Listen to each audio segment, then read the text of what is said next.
Се зголемува бројот на вработени во општинските администрации во изборна година. Речи се и да нема општина каде по различни основи нема да има нови вработувања. Првиот чекор во новата година го направи Штип со план за вработување на 19 нови лица.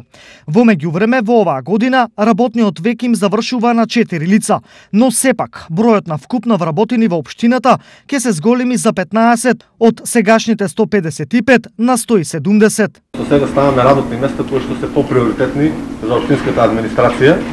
Односно имаме овдека вметнување на 4 нови работни места во секторот за урбанизам, градежни работи и стамбено планирање, бидејќи општина Штип моментално поседува дефицит од таков стручен кадар, значи од архитекти и градежни инженери.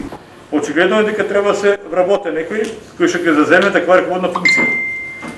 Меѓутоа, гледајќи и обяснението претходно, дека има недостаток од стручни кадри, зборувам за архитекти и градежни инженери, многу пологично е дека ако мора тоа работно место, раководител на сектор да се пополне од постоечкиот кадар, кој што има искуство и у работата, и у координацијата, и у соработката со колегите. Освен Штип, администрацијата ја засилуваат и другите општини, тврдат оправдано. Тие вработувања се планирани во годишен план за вработување, едното ви реков остана празно, бидејќи што се наметна потребата од распишување нова беше по едно работно место споено комунален инспектор и инспектор за овластен инспектор за туризам, сега тие се редувани со новите насоки од Законот за инспекцијата и сега кон местото за заштита на животна средина воопшто не е пополнено во општината, имаме потреба.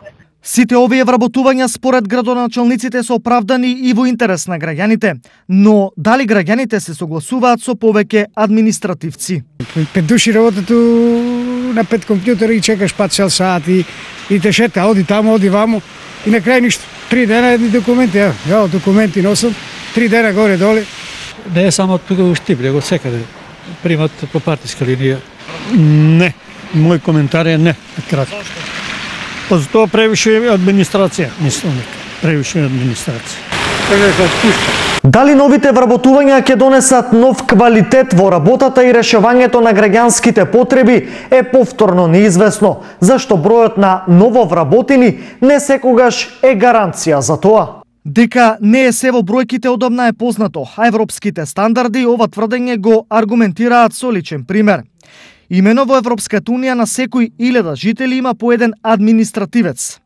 Во општините од регионот тој сооднос е следен: Делчево 3,4, Кочани 2,6, Штип 2,5, а Берово, на пример, 2,2 административци на секој 1000 жители.